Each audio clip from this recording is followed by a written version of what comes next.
संगत जी, क्या आपको पता है कि भारत में हर दूसरी बहू के घर में पैसों का एक अनकहा टेंशन चलता है। शादी के बाद जो दहेज दिया गया वो बस सब कुछ नहीं होता।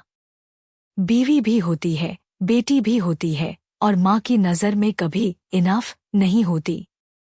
अगर आप भी इसी घर में रह रही हैं जहाँ रोज तुम्हारे घर से कितना आया था सुनने को मिलता है, तो आज का यह सत्संग बिल्कुल आपके लिए है। जय गुरुजी। शुक्राना गुरुजी। संगत जी, नमस्कार और प्रणाम संगत जी। आज का यह सत्संग एक ऐसे घर की सत्संग है जहां बाहर से सब ठीक दिखता है, अच्छी कमाई, अच्छा घर, अच्छा बेटा, लेकिन अंदर एक पैसों की खाई चलती है।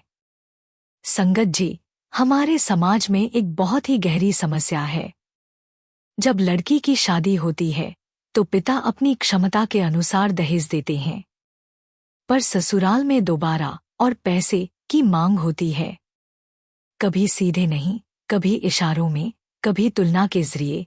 फलां की बहू तो गहने के साथ आई थी, तुम क्या लेकर आई? और इसी पैसों की बातचीत में कितने ही प्यारे रिश्ते टूट जाते हैं। आज का सत्संग ऐसे ही एक घर की सच्ची सत्संग है। यहाँ बैठी हैं स्मिता शर्मा, गुड़गांव की निवासी, 35 साल की, जो पिछले 10 साल से अपने ससुराल में एक इनसफिशिएंट दहेज वाली बहू मानी जाती हैं। आज स्मिता जी अपनी पूरी गवाही खुलकर दे रही हैं। स्मिता जी का यह सत्संग सिर्फ उन बहुओं के लिए नहीं है जो दहेज का प्रेशर महसूस कर रही हैं। यह उन माताओं के लिए भी है जो शायद अनजाने में ही सही अपनी बहू को हर बात पर उसके दहेज से जज कर रही हैं। गुरुजी ने कहा है, दहेज पैसा है, रिश्ता दिल है, और दिल को तराजू से नहीं प्रेम से तौला जाता है। तो चलिए संगत जी, सुनते हैं स्मिता जी की आवाज में उनका दर्द, उनका संघर्ष और गुरुजी की कृपा से कैसे उन्होंने इस दहेज की खाई को प्रेम के पुल से पार किया। जय गुरुजी। संगत जी, प्रणाम।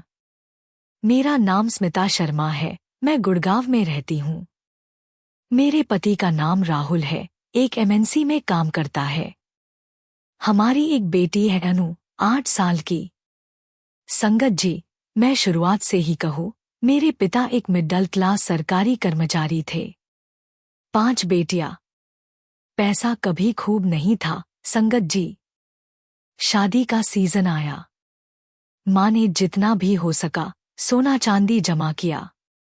पिता ने अपनी सारी सेविंग्स लगा दी।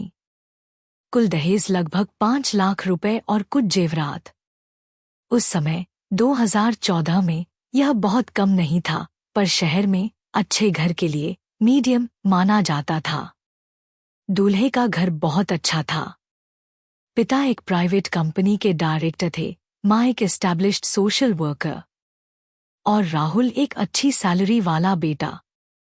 मुझे तो सब कुछ सफेद बादल सा लगा संगत जी। सोचा अब खुशियों ही खुशियां होंगी। शादी के पहले महीने सब ठीक रहा। सास जी, माता जी बहुत प्रेमपूर्ण थी। खाना, कपड़े सब ध्यान रखती थी। फिर एक दिन अचानक माता जी मेरे पास आईं। बोली, स्मिता बेटा, तुम अच्छी हो, पर एक बात तो है। मैंने पूछा, क्या बात? माता जी बोली, तुम्हारे साथ कुछ कम आया है ना? देखो, राहुल की एक पहली कजिन को उसके बाबा ने शादी में 15 लाख दे दिए थे, और उसकी बहू ने घर में। अरे, जेवरातों की खूबसूरती ही निराली थी। मैंने कोई जवाब नहीं दिया, पर उसी दिन से मेरे अंदर एक चिप लग गई, मैं इनसफिशिएंट हूँ। फिर शुरू हुई एक अनोखी प्रक्रिया संगत जी। रोजमर्रा की जिंदगी में छोटे छोटे तंजे, घर के किसी रिश्तेदार की बहू के गहने देखकर माता जी बोलती, देखो कितनी खूबसूरत हैं ये गहने। उसके बाप का दिल बड़ा होगा। कभी घर में कोई दावत होती तो माता जी दूसरी बहुओं से पूछती, तुम्हें कितना दहेज मिला था? अरे, स्मिता को तो सिर्फ ये ही मिला था संगत जी। ये सिर्फ ये शब्द मेरे कानों में हर दिन अलग अलग तरीके से गूंजते थे। दिवाली आती, माता जी कहती, अगर तुम्हारे बाप ने ठीक से सोना दे दिया होता तो घर और भी ब्राइट दिखता। साल दर साल 5 साल, 6 साल। ये तंजे चलते रहे संगत जी। और मैं अंदर ही अंदर मरती रही। राहुल को पता नहीं था, उनके बाप दादा को पता नहीं था, पर माता जी बस मुझे ही जानती थी। कभी मैं कुछ नया खरीदती, चाहे कपड़े हों या कोई छोटी चीज, तो माता जी पूछती, अपने पिता के पैसे हैं या राहुल के? संगत जी, एक बहू को अपनी खुशी के लिए भी अपने पति से परमिशन मांगनी पड़ती है, यह तो सोसाइटी है। पर अगर सास खुद ही हर खरीद पर सवाल उठाने लगे तो बहू कहाँ जाए? मैं बस सहती रही। मेरे पिता का फोन आता तो माता जी मेरे पास खड़ी रहती, जैसे सुनना हो रही हूं कि पिता क्या कह रहे हैं। और जब मैं पिता को कोई काम मांग भर भी लेती, माता जी बाद में कहती, अपने घर का अभाव हो गया क्या? हम सब देते हैं। फिर भी जब मेरी बेटी अनु का जन्म हुआ तो शुरुआत में माता जी बहुत खुश थीं। पर कुछ महीनों बाद जब बेटी के मैरिज की रिस्पॉन्सिबिलिटी की बात आई तो माता जी का हाथ मेरे सिर पर रखकर कहा, अरे अब भी समय है। अगर तू दहेज भी पूरा नहीं दे पाई तो इस बेटी का क्या होगा? शादी के समय ये बहुत बड़ी समस्या बन जाएगी।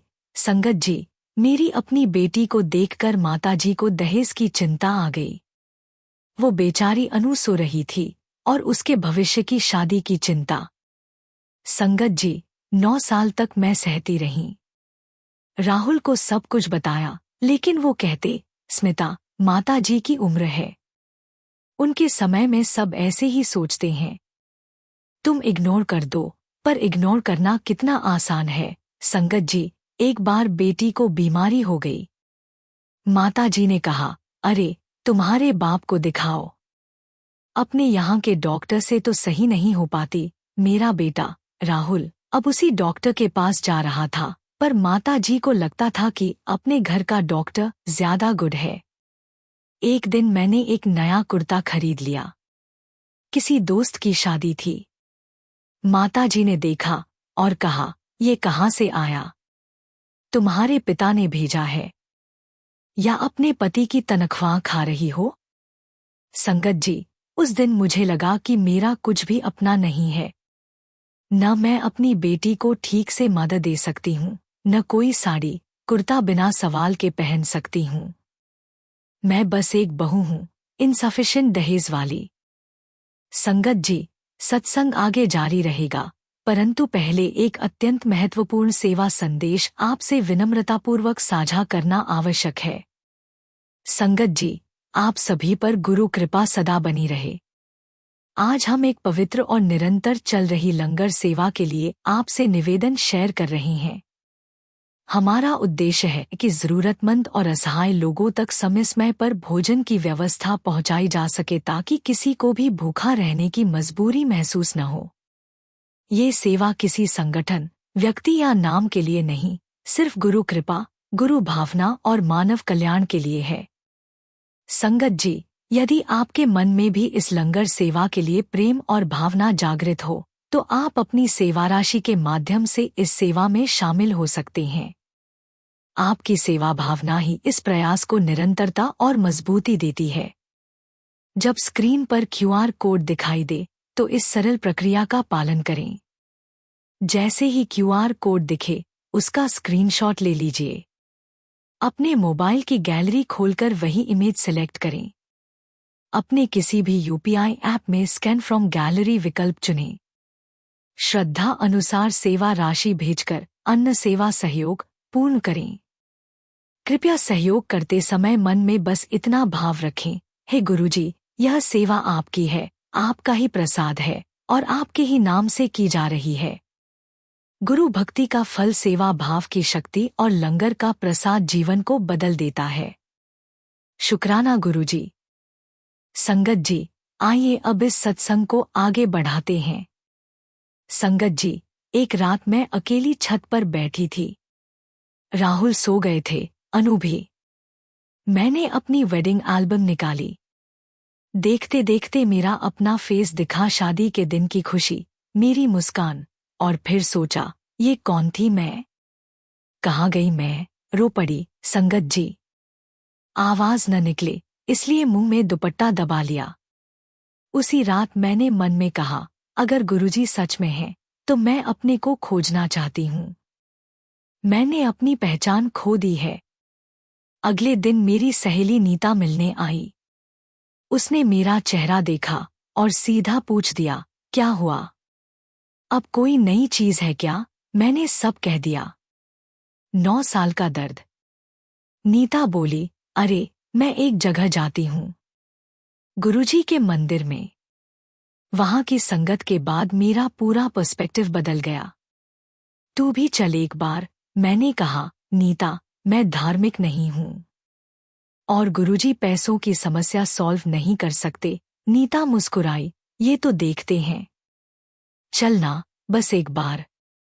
रविवार को मैं नीता के साथ गुरुजी के मंदिर गई। अंदर घुसते ही एक अलग ही माहौल महसूस हुआ। गुलाब की खुशबू, शब्द मीठे मीठे और बीच में गुरुजी का स्वरूप। बस बैठ गई। संगत जी। सत्संग में एक बहन अपनी कहानी सुना रही थी। उसने कहा, मेरी सास ने 30 साल मुझे तंग किया, हर दिन दहेज की याद दिलाती, और एक दिन मैंने अंदर ही अंदर सब छोड़ दिया। मेरा ध्यान सीधा उसकी तरफ गया। बोली, मैंने कहा, अब मैं दहेज के लिए जीऊं ही नहीं। दहेज एक बार खत्म हो गया, पर मेरी खुशी को हर दिन मारना नहीं। गुरुजी कहते हैं, जो चला गया उसके लिए मत रो, अब जो है उसे संभाल। संगत जी, ये बातें सीधे मेरे दिल में गईं। सत्संग के बाद मैं एक कोने में बैठकर रो रही थी। मन बहुत भारी था। अकेलापन, ताने, दहेज की बातें, बार बार की तुलना, सब जमा था। उसी बीच एक बहुत शांत सी संगत बहन मेरे पास आई। चेहरे पर ऐसी शांति थी जैसे गुरुजी की ही कोई किरण हो। उन्होंने मेरे कंधे पर हाथ रखा और बोली, बेटी सुन, गुरुजी के दरबार में कोई छोटा बड़ा, कम ज्यादा नहीं होता। यहाँ हर आत्मा बराबर है। उनकी आवाज में इतनी करुणा थी कि मेरा दिल पिघल गया। फिर उन्होंने बहुत प्यार से 3 बातें कहीं। ऐसी बातें जिन्हें सुनकर लगा कि शायद इन्हीं की वजह से गुरुजी ने मुझे उस दिन यहाँ भेजा था। उन्होंने कहा, जब गुरुजी तुम्हें अपनी बेटी मानते हैं, तो दुनिया की वजह से खुद को छोटा मत बना। दहेज पैसा है, यह आता जाता है, पर तेरी आत्मा की कीमत उससे नहीं मापी जाती। उस क्षण मुझे एहसास हुआ, मैं खुद को ऐसे तौल रही थी जैसे मैं कोई सामान हूं। उन्होंने हाथ पकड़कर कहा, शादी हो गई, घर बस गया, अब हर दिन पुराने घावों को कुरेदना तुझे कमजोर ही करेगा। गुरुजी नई शुरुआत देना चाहते हैं, तू ही अतीत में अटकी हुई है। उनकी बात सीधी मेरे दिल में उतर गई। वो भी अपने अंदर के दर्द के शिकार हो सकते हैं। उन्होंने कहा, कभी कभी सास माँ भी अकेलेपन की आग झेल रही होती हैं, उन्हें भी हीलिंग चाहिए। उनका ताने मारना, कंट्रोल करना, ये भी दर्द का रूप हो सकता है। मैंने पहली बार यह दृष्टि सुनी कि शायद सामने वाला भी टूटा हुआ है। आंटी जी ने जाते जाते बस एक बात कही, जब तू अपने घावों को गुरुजी को सौंप देगी, तभी असली हीलिंग शुरू होगी। दूसरों को बदलना तेरे हाथ में नहीं, पर खुद को हल्का करना तेरे हाथ में है। उनकी बातें सुनकर ऐसा लगा जैसे गुरुजी ने उन्हीं के माध्यम से मुझे जवाब दिया हो। आंटी की बातें सुनकर मैंने 3 चीजें करने का फैसला किया। एक, रोज 5 मिनट गुरुजी के सामने बैठना, घर आकर एक कोने में गुरुजी का स्वरूप रखा। रोज सुबह 5 मिनट बैठती, गुरुजी, मुझे अपनी पहचान वापस दे दो। मैं पैसों के लिए नहीं, प्रेम के लिए जीना चाहती हूँ। 2, अनु को सिखाना, पैसा सब कुछ नहीं है। मैंने अपनी बेटी से कहा, अनु, तेरी दादी को कभी कभी गुस्से में बातें कहती हैं, पर उनका दिल अच्छा है। और ये जान कि तू अगर दहेज के साथ आएगी या बिना, तू हमेशा अपनी अपनी ताकत में बिलीव करना। 3. माताजी के साथ फिर से संबंध बनाना सबसे मुश्किल था। पर मैंने सोचा अगर मैं माताजी को हर तंजे के लिए जज करती रहूंगी तो रिश्ता कभी नहीं सुधरेगा। एक दिन मैंने माताजी से पूछा, माताजी आप बताइए न, शादी के समय आपको कितना दहेज मिला था? माताजी को खुशी हुई कि मैंने पूछा। उन्होंने अपनी कहानी बताई। उनकी शादी में दहेज बहुत कम था। उनकी सास को भी हमेशा ये शिकायत रही और इसी वजह से उन्होंने अपनी बहू मैं को भी वही कमी की भाषा सिखाई। संगत जी, उसी दिन पहली बार मैंने माताजी की आंखों में आंसू देखे। उन्होंने कहा, स्मिता मैं गलत थी। मैंने तुम्हें अपनी तकलीफ से तुम्हें ताने मारे। मुझे माफ कर दो। संगत जी, आज 6 महीने हो गए। माताजी अब भी कभी कभी पुरानी आदत से कोई बात कह देती हैं। पर अब मैं समझती हूँ कि ये उनका दर्द है, मेरा नहीं। मैं अब उसे सुनती हूँ, उसे अब्जॉर्ब करती हूँ, पर उसे अपने ऊपर बर्डन नहीं बनाती। और अनु अब बताती है, माँ दादी को दहेज की बातें करते देख मैं उन्हें प्यार करती हूँ क्योंकि वो भी किसी से प्यार चाहती है। संगत जी, मेरी 8 साल की बेटी को समझ आ गया जो मैं 9 साल में नहीं समझ पाई। संगत जी, अगर आप भी किसी दहेज की तकलीफ में हैं तो मेरी गुजारिश है, एक अपने आप को दहेज के साथ मत तराजू करो। तुम एक इंसान हो। तुम्हारी वैल्यू कितने पैसे दहेज में आए इससे नहीं बनती। 2. गुरुजी के सामने बैठो। कोई सवाल मत पूछो, बस अपना दर्द रख दो। गुरुजी समझेंगे। 3. माताजी या ससुराल के दूसरे लोगों को भी फॉरगिव कर दो। शायद वो भी अपनी किसी कमी से तुम्हें तंग कर रही हैं। 4. और अपनी बेटियों को सिखा दो, दहेज एक उपहार है, ये तुम्हारी कीमत नहीं। संगत जी, जैसे जैसे मैं उस दिन मंदिर से बाहर निकली, मन में एक अनोखी हल्कापन था, जैसे किसी ने भीतर जमी धूल को धीरे धीरे साफ कर दिया हो। मैंने आसमान की ओर देखा और मन ही मन कहा, गुरुजी, अगर ये सब आपकी तरफ से था तो मुझे रास्ता मत छोड़ने देना। और सच बताऊं संगत जी, उसी क्षण दिल के भीतर एक बहुत गहरी, बहुत शांत ऊर्जा उतरती हुई महसूस हुई, जैसे किसी ने कह दिया हो, मैं तेरे साथ हूं, तू अकेली नहीं है। हर दर्द, हर ताना, हर अन्याय, सब मैंने देखा है। अब मैं संभालूंगा। गुरुजी की कृपा का यही तो चमत्कार है। वो बाहर की परिस्थितियां तुरंत नहीं बदलते, वो पहले हमारे अंदर को मजबूत कर देते हैं। जब भीतर स्थिरता आ जाती है तो बाहरी तूफान हमें हिला नहीं पाते। उस दिन मुझे पहली बार समझ आया, गुरुजी ब्लेसिंग का मतलब कोई अचानक चमत्कार या चांदी की थाली नहीं है। गुरुजी की असली कृपा है मन को शांति, दिल को साहस और आत्मा को नई पहचान देना। संगत जी, आज इस सत्संग को सुन रहे हर भक्त के लिए मेरी यही प्रार्थना है, गुरुजी आपकी पीठ पर अपना दिव्य हाथ रखें, आपके मन की घबराहट घुल जाए, आपके घर में शांति उतरे, आपके रिश्तों में मधुरता आए और आपका आत्मसम्मान फिर से गुलाबी रोशनी की तरह चमक उठे।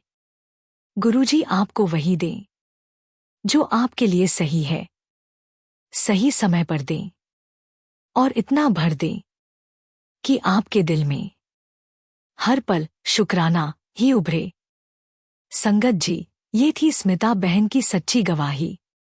एक ऐसे घर की सत्संग जहां पैसे का एक अनकहा टेंशन चलता था और गुरुजी की कृपा से वह टेंशन प्रेम में बदल गया।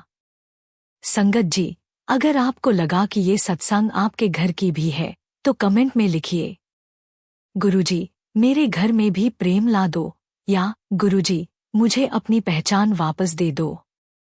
और इस वीडियो को उन सभी बहुओं और माताओं के साथ शेयर कीजिए जो इस दहेज की खाई को पार करना चाहते हैं। जय गुरुजी।